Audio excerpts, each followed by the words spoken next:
Hello students, कैसे हैं आप।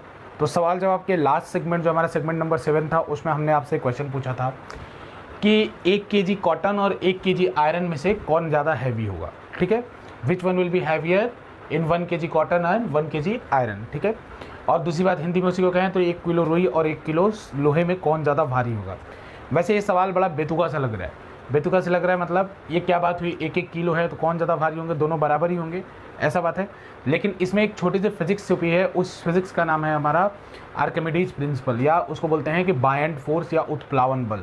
तो ये क्या होता है, पहले जरा समझते हैं कि पहले इसको आपको समझना होगा। तो पहले आंसर बता देता हूँ इस सेगमेंट का कि 1 किलो रुई और 1 किलो लोहे में कौन ज़्यादा भारी होगा। तो 1 किलो रुई ज़्यादा भारी होगा, 1 किलो रुई 1 किलो सोने 1 किलो लोहे से 1 किलो रुई आपका ज़्यादा भारी होगा। क्यों होगा, तो देखिए स्टूडेंट, एक होता है बायंट फोर्स। बायंट फोर्स क्या होता है, जब किसी भी चीज़ को आप लिक्विड में डुबाएंगे तो इसका क्या होता है, लिक्विड में जाने के बाद इस ऑब्जेक्ट के ऊपर एक ऊपर के डायरेक्शन में फोर्स लगता है किसी भी ऑब्जेक्ट को। और जब आप किसी लिक्विड में डुबाएंगे तो उसके ऊपर की ओर फोर्स लगता है, और ये फोर्स को क्या बोलते हैं, बायंट फोर्स बोलते हैं। ठीक है, और ये फोर्स के बारे में आर्किमिडीज ने क्या कहा था कि ये जो फोर्स लगता है ये इस ऑब्जेक्ट द्वारा हटाए गए जल के भार के बराबर होगा। It is the force of thrust will be equal to the weight of the liquid displaced by the object, ऐसा इन्होंने बोला था। तो इनडायरेक्टली हम ये कह सकते हैं कि भाई कि एक लिक्विड का, एक ऑब्जेक्ट का जितना ज़्यादा वॉल्यूम होगा उतना ज़्यादा वो wait of the liquid displace करेगा। जैसे मान लीजिए कंटेनर पूरा फुल है तो उतना ज़्यादा वेट ऑफ द लिक्विड दोनों तरफ से बाहर गिरेगा। जैसे एक छोटा बॉल ले लूँ, एक बड़ा बॉल ले लूँ, तो कौन ज़्यादा है जो इसके अंदर से लिक्विड बाहर निकलेगा, बड़ा बॉल निकलेगा। तो सिंपल सी बात है कि हटाए गए जल के भार के बराबर है। तो जितना बड़ा वॉल्यूम होगा ऑब्जेक्ट का उतना ज़्यादा वो भार हटाएगा, और जितना ज़्यादा भार हटाएगा उतना ज़्यादा उसके ऊपर बायंसी फोर्स होगा। तो इसका एक मतलब एक ये समझना है हमको कि जब कभी भी फ्लूइड में किसी ऑब्जेक्ट को डाला जाता है तो उसके ऊपर फ्लूइड एक अपवर्ड डायरेक्शन में फोर्स लगाता है। आर्किमिडीज का एक प्रिंसिपल है और वो फोर्स कहलाता है बायंट फोर्स। और जैसा अभी आपने देखा, बायंट फोर्स किसके डायरेक्टली प्रोपोर्शनल है, वॉल्यूम के, वॉल्यूम यानी आयतन के। मतलब ऑब्जेक्ट का आयतन जितना ज़्यादा होगा उसके ऊपर बायंट फोर्स उतना ज़्यादा लगेगा। तो एक बात समझिए कि अगर 1 किलो रुई लूँ और 1 किलो लोहा लूँ तो किसका वॉल्यूम ज़्यादा होगा, वॉल्यूम यानी आयतन किसका ज़्यादा होगा, 1 किलो रुई का ज़्यादा होगा या 1 किलो लोहे का ज़्यादा होगा। 1 किलो लोहे का ज़्यादा होगा कि 1 किलो रुई का, तो 1 किलो रुई का आयतन ज़्यादा होगा। यानी देखिए, जब आपने लोहा को तौला, जैसे मान लीजिए आपकी वेइंग मशीन थी, ये आपकी वेइंग मशीन थी, तो जब आपने इसके ऊपर लोहे को रखा तो लोहे के ऊपर 2 फोर्स काम कर रहे थे। एक फोर्स काम कर रहा था नीचे की तरफ, इसका वेट, और ऊपर की तरफ काम कर रहा था एक बायंट फोर्स। अब ये बात है, आप बोलोगे सर ये लोहा जो है ये लिक्विड में कहाँ डुबाया है, तो मैं बोलूँगा देखिए, आर्किमिडीज ने बात किया था बायंट फोर्स का फ्लूइड के लिए, और एयर भी एक फ्लूइड है। फ्लूइड मतलब क्या, विच कैन फ्लो, हिंदी में तरल। तरल क्या होता है, जो बह सके, वो तरल है। ठीक है, तरल और द्रव में अंतर है। तरल क्या होता है, जैसे हवा तरल है लेकिन द्रव नहीं है।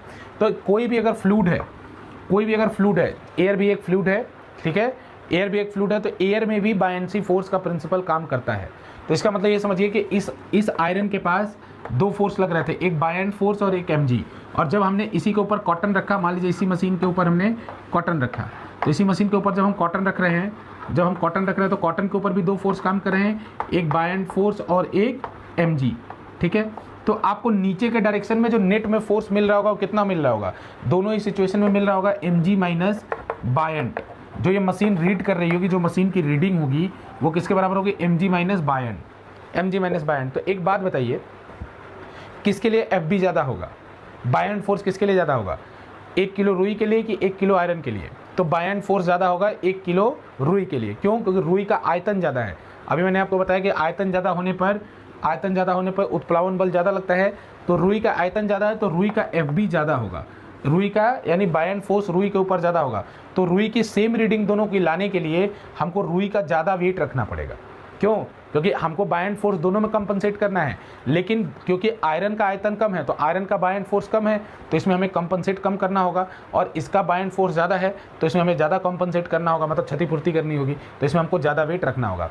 सिंपल शब्दों में बात करें, जैसे मान लीजिए आप दोनों चीज़ का 1-1 किलो रूम में बना ले। जैसे ये रूम है, मैं इसमें वेइंग मशीन ले आता हूँ, कॉटन भी रखता हूँ 1 किलो और 1 किलो आयरन भी रखता हूँ, दोनों को मैंने तौल लिया। तौलने के बाद क्या हुआ, अचानक ऐसा मान लीजिए पॉसिबल हो पाता है मेरे पास कि मैं इस रूम से एयर निकाल दूँ अचानक। तो आप देखेंगे कि जब इसका 1 किलो रीडिंग था, इन दोनों का रीडिंग जब एयर था तो 1-1 किलो था। जैसे मैं एयर हटाऊंगा, इसका रीडिंग मान लीजिए हो जाएगा 1.02 kg, तो इसका रीडिंग हो जाएगा 1.10 kg।